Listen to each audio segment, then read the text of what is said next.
The Adventures of Tom Sawyer by Mark Twain. Long Man Simplified English Series. Read by Khanittha Srirat. Chapter 11. On the Iceland. When Tom awoke in the morning, he wondered where he was. He sat up and rubbed his eyes and looked around. Then he remembered it was a cool, grey dawn, and there was a delightful sense of peace in the deep, calm and silence of bush. Not a leaf stirred. Dark robe stood upon the leaf and glass. A white layer of azure covered the fire, and a blue chest of smoke rose straight into the air. Joe and Huck still slept. Now, far away in the woods, a bird called, another answered. Gradually, the cool, dim gray of morning white gradually, and as gradually, sounds, multiply, and life, and going to work, unfold itself to the boy. A little green worm came crawling over the door leaf.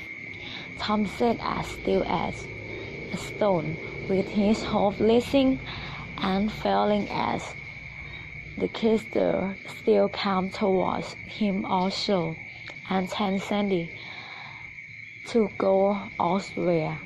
When it finally came down upon Tom's leg and began and joined over him, his whole heart was glad, for that meant that he was going to have a new suit of clothes, without a shadow of doubt.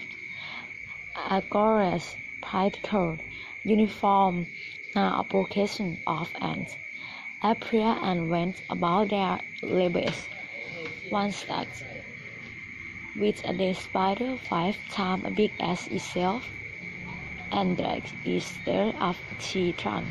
A tiny spot beaten climbed up the great height of grass bed, and Tom went down close to it and said, Ladybird, fly away home. Your house is on fire, your children alone. Boys, for he had long known that the ladybird was always ready to believe stories about birds. The birds were singing merrily by now. One swept down a flash of blue flame, and soft and bright, almost within the boy's reach. It leaned its head to one side, and eyed the stranger with immense curiosity. All nature was wide awake. Long beams of sunlight pressed down through and leafy phrases, and a few butterflies came dancing upon the sick. Tom loosed the other pilot, and in a minute or two they were chatting after the falling over each other in the shallow water of sandbar. The current had carried off their laugh, but this only delighted them. Sight its going was something like burning its breath between them in civilization. They came back to come wonderfully refreshed and as hungry as wolves. They soon had the campfire blazing up again. Hank found a spring of clear, cold water close by, and the boys made cups of leaf. Tom banked and drew in their fishing lines almost immediately. There that their reward, enough fish for a family. They freed the fish and were astonished, for no fish has ever seemed so delicious before. They did and know that the quicker and fresh water fish is on the fire after it is cold, the better it is, and they did not stop to think that sleeping, exercise, and bathing in the open air had given it then an excellent appetite. They lay about in the shade after breakfast while hung and a smoke, and then went off through the woods exploring. They found plenty of things to be delighted with, but nothing to be entertained at. There has a swim every hour, so it was about the middle of the afternoon when they got back to camp.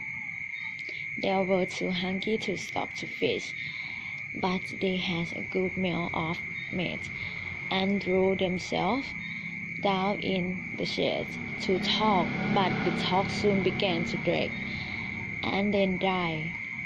The quietness that hung over the woods and the sense of loneliness began to have an effect on the spirits of the boys. Awake, longing crept upon them. They took themselves presently. It was bringing homesickness. Even Finn a red hand was dreaming of his doorstep and his empty barrel, but they were all ashamed of their weakness, and none was brave enough to was in his mind.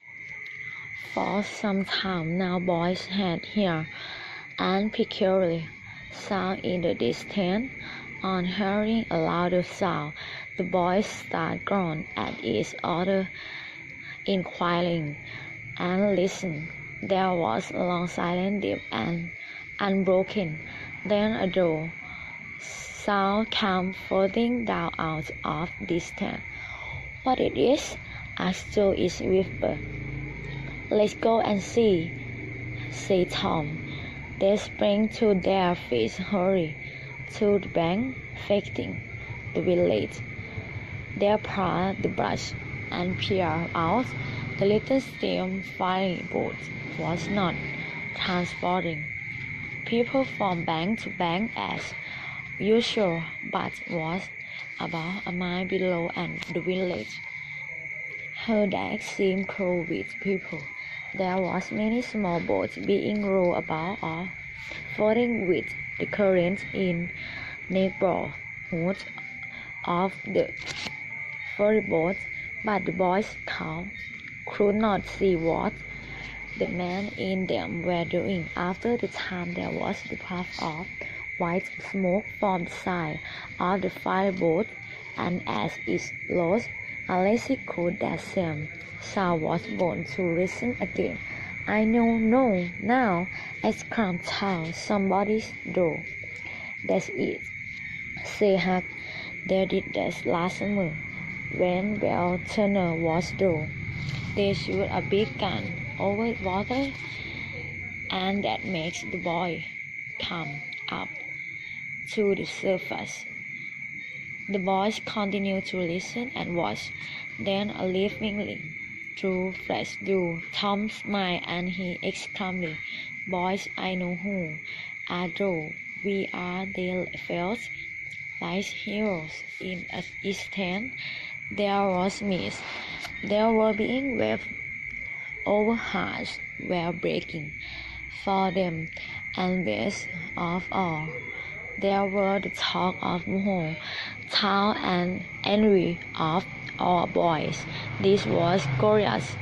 It was worth while being a pilot after all. At twilight, Drew on the ferryboat went back to her ex-custom business, and drawing boats disappeared. The pilots returned to camp. They were swollen with vanity over their new importance and the great trouble that they were causing. Their coarse fish cooked supper and ate it, and then began to guess what the village was thinking and saying about them. But when the sorrows of night crossed round them, they are ghastly cautious to talk and set gazing into the fire with their minds, eventually wandering elsewhere. The excitement and go now, and Tom and Joe could not keep out thought of certain persons at home who were not enjoying their fine adventure as much as there were a sight or two escape unaware. Tom, said Joe, as the tearing pilot to go home. Some things sometimes don't say they. Tom poured scorn upon him. Huck has not said a word on the subject and was therefore filled in with Tom. Joe made excuse and firmly denied and that he was suffering from homesickness or that he wished to desist. As the night dissipated, Huck began to nod and presently fell asleep. Joe followed next. Tom lay watching the two for some time. At last he got up cautiously and went searching among and glad to in the dim light of campfire he picked up and dispatched several large pieces of the thin white bark of the tree and finally showed through.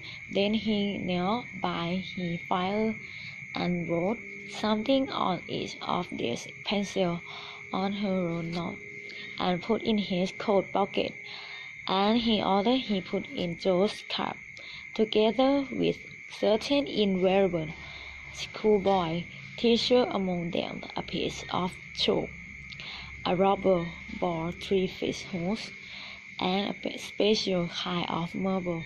Then he tiptoed